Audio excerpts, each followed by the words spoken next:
So I'm here to tell you guys today all about caiman lizards. So these guys are my favorite species. I absolutely love them. They are so beautiful. I love the coloring. They do look like kind of like somewhere between a tegu and maybe an alligator. I mean, that's why they call them caiman lizards. If you don't already know, caimans are a type of crocodilian that are native to South America, which is the same place these guys are from. Now, they are the coolest lizards. Again, I love them. I couldn't love them pretty much any more than I do. But this boy, his name is Thorn. He is my caiman lizard. He is the first caiman lizard I've ever had, and he is a very tame boy. He does like to kind of sit up on my shoulder, and he'll hang out there for a long time.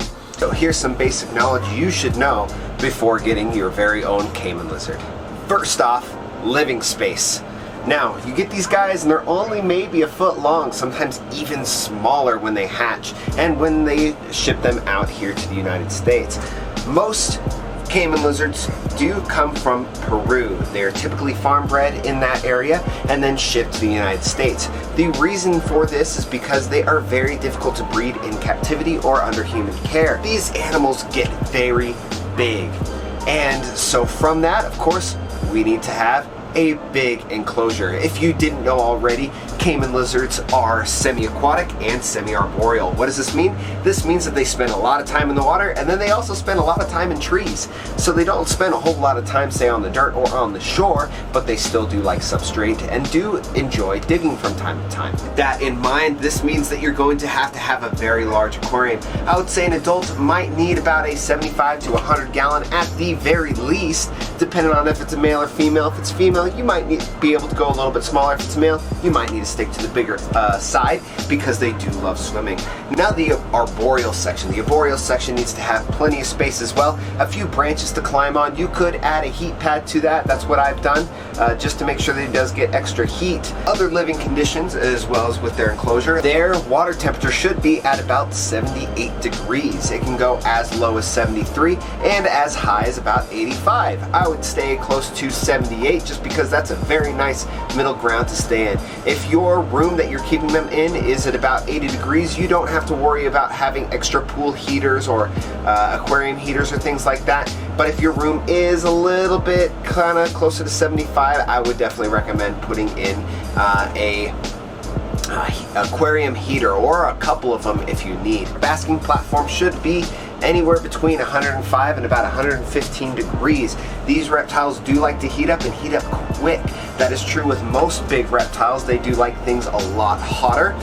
So, especially with larger lizards. So they will kind of heat up and then go to other places and stay around room temperature most of the day. So they don't bask 24/7 or most of the time really. Mine basks maybe only 4 to 5 hours daily and then spends the rest of the time climbing or enjoying his time in other places that are roughly 82 degrees. Room temperatures or ambient temperature should be close to 80 degrees. If it is around 75, I wouldn't worry too much about that. If that's the hottest that you can get it, as long as your water temp is also 78 and basking at around 110, then you're going to be just fine. 75 isn't that much colder. They can still heat up and retain some of that body heat. Now let's talk about their diet. In the wild, these caiman lizards feast on almost only snails. They don't really eat much else. Now I find my snails at an Asian market. My snails comes into a pack just like this. So it comes into a pack of about 1 pound. It says 16 ounces. Something that you really want to look into when getting the snails is that the only ingredient on this says snails. You don't want to have anything that's added butter, garlic, oil, or salt. You kind of want to avoid things that are high in sodium because this can cause their urates to be really, really clumpy and they can have a hard time sometimes passing their food. Well, I hope you guys have a wonderful day. Hope that all this information was informative and was able to teach you a thing or two about caiman lizards and a little bit more about their care. If you guys do have any other comments or questions, please comment down in the video below. I love chatting about these guys. Again, they are my favorites. So I could have a conversation all day about these guys. They are wonderful, wonderful animals. Not a pet for everybody though. So make sure that you do, again, a ton of research, and we'll see you next time.